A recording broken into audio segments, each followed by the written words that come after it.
and welcome back to the table again with Bitoku. Hopefully by now you've seen our overview or our sort of what you do in Bitoku. This is going to be our first thoughts. So we're not going to talk about how the game is played here. If you want to know that, go check out that other video. But right now we're going to talk about our initial impressions of this game after playing it 1 to 1.5 times. Yeah, we've got a chance to play an earlier version of this that was on Tabletop Simulator. Yeah. And then we did actually get the physical copy of the game that you see here in front of us. We got this at Gen Con. And yeah, we finally got a chance to play it. I mean, it's a bit of a learn. I mean, there's a lot going on in this game, Yes. of course. So, you know, we're here ready to talk about it now. And this is kind of obviously gut reactions, right? We've played it once and 1.5 times. So it's like, what do you think of it after playing it one time? Do you think that this is a game that you're going to continue to grow and learn and experience? For me, it is. This is the kind of game I like a lot because of 2 words. Point, salad. It is that. It is that for sure. It is a point salad game for sure. Now, there is a couple different types of point salads that you can find in Euros, and this is one where points are kind of all over the place. There's not a few tracks of like where you're going to get your points at the end and everything kind of orchestrates up into them. There's points here, there's points there. You're grabbing points all throughout the game, which is also unique because a lot of Euros will either lean towards getting points throughout the game or getting a lot of points at the end. This one decided to do both. Yeah. You can get a lot of points during the game, and then there's 7 different things to score at the end of the game as well. Yeah, I mean, that's true when you say that. This is kind of feels almost like a 50-50 breakdown. When we played, we did actually get about half of our points during the game and about half of our points at the end. Yeah, close. It's close to that mechanic. Because there is just so much stuff that scores, and you're scoring cards, you're scoring, like each Bitoku card you had can score you points during the game. Lots of actions can score you points during the game. Grabbing things can just give you points. Building buildings can give you points both during the game and after, you know, at the end of the game you score points for your building. So really, I mean, there's no wrong answer, which I think a lot of people are going to like about this game is that like, you can basically do anything and you're going to get points. Now, you're not going to maximize your score, but you're going to get points and it's going to feel really good. No, it's one of those things where if you're a gamer who likes games that end at 15 to 18, this is not that. This is not going to be for you. I don't know how many gamers there are like that. I like games where you score lots of points. If you basically said to me, how many points do you like to score in a game? I want it to be in the hundreds. I want it to be, if I score over 100, that's great. Now, there are some games like, say, Russian Railroads. Right, where you get 400, you get 500 300, points. 500 points. That gets a little crazy. But games where you're scoring like under 20 they tend for me to be less satisfying turn to turn. Like Ryan said, no matter what you're doing in this, you have opportunities to take your turn, take an action during your turn, and get a lot of really fun feedback. Whether it's points or just other things that's going to lead to you to more points. Yeah, I mean, and those points, like we said, come in a variety of different ways. But what's very interesting is when David and I played, I went heavy on those rocks.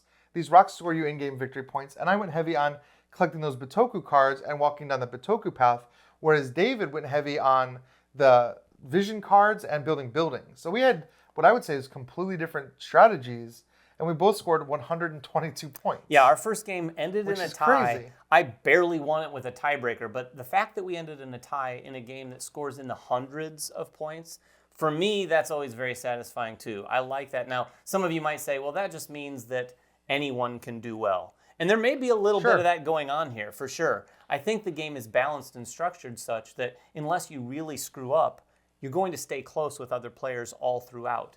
Now, speaking of keeping up with players, one of the things I did want to point out that I think we both really like is the way these layered approach to placing your dice and then moving your dice across the rivers goes. Because in the game, you're placing cards to unlock dice to get them out on the board and then to move them across the river. But these places get filled up. And on this side of the river where you're placing them, that could be filled. So you might not be able to go there. But then later, these dice might have moved across. And now you can go there. But if you do, you're not going to cross the river. Right. And what it effectively does is take a possible 9 actions during any given round for one player down to 8 or 7. I mean, theoretically, you could have as few as 6 actions through your turn, but a lot of that's going to depend on how you play. Yeah, and that's exactly right. How you play is important in this game because that can happen. Blocking can happen in this game, but I think my experience with the 1.5 times and with reading the rule book and kind of looking at all the ways, because after we finish playing a game, you're like, okay, how many points could you score? Where are all the different ways you could score points? Mm-hmm. I think this game requires a much more tactical approach yes. to playing it. You can have an overarching strategy, which I think you should have. Oh, I'm going to go heavy on buildings. I'm going to go heavy on this particular rock. But you can't be so stuck in it that you don't optimize your turn. Because if somebody has blocked the spots you want, you need to be able to pivot and say, okay, well, these spots are blocked. I'm not going to get a spirit this turn, but I'm going to get my resources, or I'm going to move across the river and get a Bitoku card that also gets me a spirit. Like, there are generally other ways to get to where you're going, but you need to look for those opportunities, and you can't just let someone block you and say, well, I guess I'm passing. Like, there's always a way to do it, but you need to be tactical. And because the game scores you points in different ways, it's not hard to just switch your strategy halfway through. Yeah. Yeah, the strategy halfway through is an interesting thing because I don't think you can have as much of a long-term strategy in this game as what I think you like in a game. I do, and part of that is why this game, I don't know how I feel about it, actually. This is kind of rare for a first impression because I really do like the turn-to-turn gameplay. Like that idea of like when to place your dice, leveling up your dice with those amulets, and this hand management concept of collecting really powerful yokai cards, because all the yokai cards you get are better than the starters. Sometimes they'll give you 2 actions or like very specialized actions. You had one that was just moving those Kodama around like crazy. So it's good to be able to do that, but at the end of the game, yeah, like your strategy doesn't really pay off. Like you don't get that moment where you're like, all of my planning led to this moment. It's more like a bunch of little decisions along the way that are just trying to collect the most points you possibly can. Yeah, I would say in terms of sort of engine building that you might do, I think a lot of people would look at this game and say, well, there's not a big engine. And there really I don't isn't. think there is. There's not a big overarching engine that you're going to orchestrate to an end point where you're going to get a lot of your points. What you're going to do is have a lot of micro engines or little engines. You're going to do the Bitoku track. You're going to do this. You're going to do that. And you're going to grab as many points as you can there. For instance, Ryan mentioned these stones earlier. I had one, and I focused on that and only that. And now, what that also helped me do is the one I had was related to a certain type of yokai card. So all throughout the game, I was getting that yokai card. I knew that by the end of the game, I just wanted to sort of trigger 3 pilgrims down here because there's a cool multiplier down here. There's a lot of cool things, as an aside, that this game does. There's just so many of them that I think it could be. That is the thing. It could be a little overwhelming for a lot of players. Now, I've asked a number of people, I've sent a picture of this board to, and asked for their first impression. Because when I look at this, and I think when both of us look at this, we see a lot of really awesome Euro iconography. It's very colorful, which is unlike a lot of Euros. It's a gorgeous looking game. And it's got through and through, it's gorgeous. It's got a lot of great art. It's an interesting theme. So for us, it's like, oh, I want to dig into that.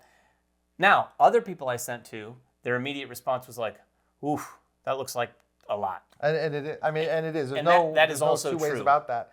There are players that are going to be put off just by how difficult this game can be to learn with so many different icons and some icons that kind of look similar to other icons. So you really, even for us as experienced players, we were referencing these player aids constantly, trying to figure out what some of these icons did. These are big player aids. And they're big. The player aids are almost like pamphlets. I mean, this is like a Lacerda level player aid. I mean, it's great that it exists, but if you have a player aid this big, and I'd say it's probably very needed, that's a lot for someone to take in. There's a lot of people I play with that if I put this in front of them as their player aid, they'd be, nope. Right. But I do think that if you can get past that teach, in my opinion, I plan to play this with Alicia, my wife, and I really want to get past that teach, which is going to be the biggest hurdle. Yeah. Once we do, though, I think a lot of it is understandable. There's just going to be one thing they do at the end of the game, and they're going to look at like maybe 3 or 4 things and go, oh, I didn't do any of that, or I didn't do any of this. And I think that's fine, but sometimes newer players will look at that and feel like they failed because I didn't do any of that, and that's where you scored a ton of points, so it kind of makes them feel like a failure. Well, everything you're saying kind of just feeds into like my impressions of this game or how I feel about it. And what I feel, honestly, my impression is I need to play this game a couple more times before I talk about it. Because what I'm seeing here after our first play was a lot of rules, a lot of icons for what is not necessarily like a super deep game. There's a lot of width to this game, but not a lot of depth. Because like what you said earlier, it is kind of a game where you can just kind of do anything and anybody can score a lot of points. It's not a super punishing game where like, oh, you put your die there, well, you're done. Like, you didn't score 5 points this turn or 6 points this turn, well, then you're never going to catch back up. Like, it is not that game. You can have some super swingy moments. You can find some cards that are going to get you a lot of points. Basically, you can be a new player to this game, and as long as you follow that teach And as long as you understand what everything does, you're going to still score a lot of points. You're probably going to break 100 easily, even on your first game. And I don't think that's a bad thing. I think that's good for a lot of players. But your hardcore Euro players who like that punishing element, they're not going to find that here. No, there isn't. The game doesn't feel tight and restrictive in a lot of ways, other than just needing to try to understand all the different aspects that are going on. What's really interesting, I think, to look at this is for a game that has a couple paths that you travel down to get to destinations, the game itself has a lot of different paths that are very short that you go to get your destinations. And that really comes back to Ryan's point earlier. This is a tactical game more than it is a strategy game. I do think there are strategies to be had. They're just not those complicated, sort of heavier Euro strategies that you might have expected when you first looked at the game. Right, and that is kind of what I expected. I mean, the game is only 4 rounds, and, this is conditioning. This is expectations on my part. Yeah. But when I see a game that's only 4 rounds, I expect my first round to be baseline. And my second round, I do things a little better. But then my fourth round, I'm just doing things everywhere, getting resources, collecting points. But this is not that. The curve of this game is pretty steady in that even on your fourth round, you're still doing the same actions you were doing on the first round.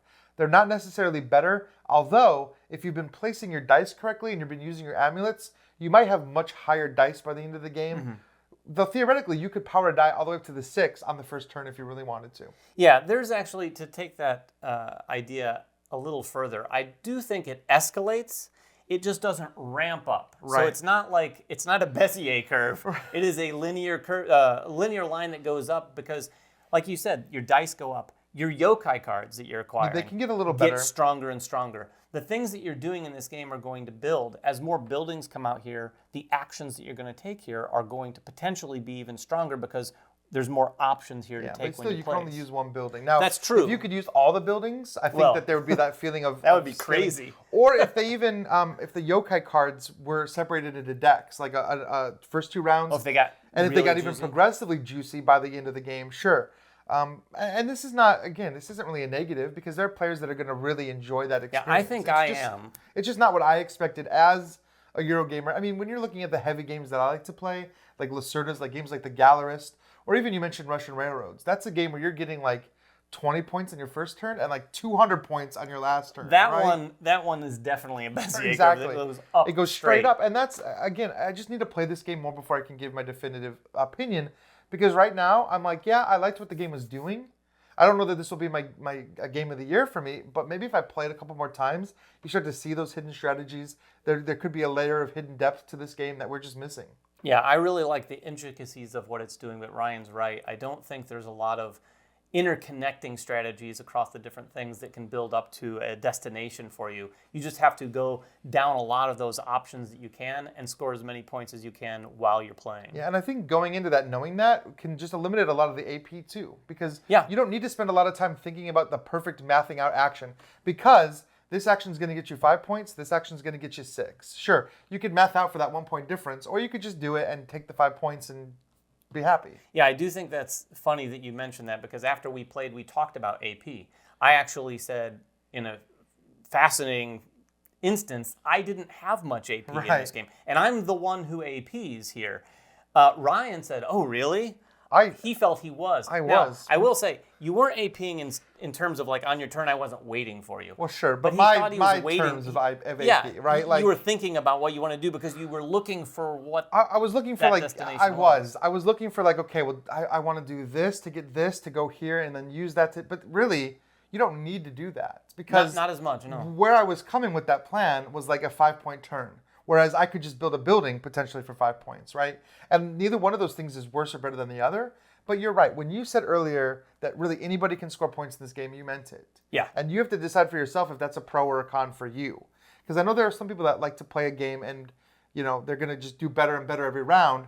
There are some Euro games where you just will not beat the teacher. This is a game where I think you could beat anybody. Like I said, most games where it can end so close, it's going to be more like that. And I like that because I play with a variety of people.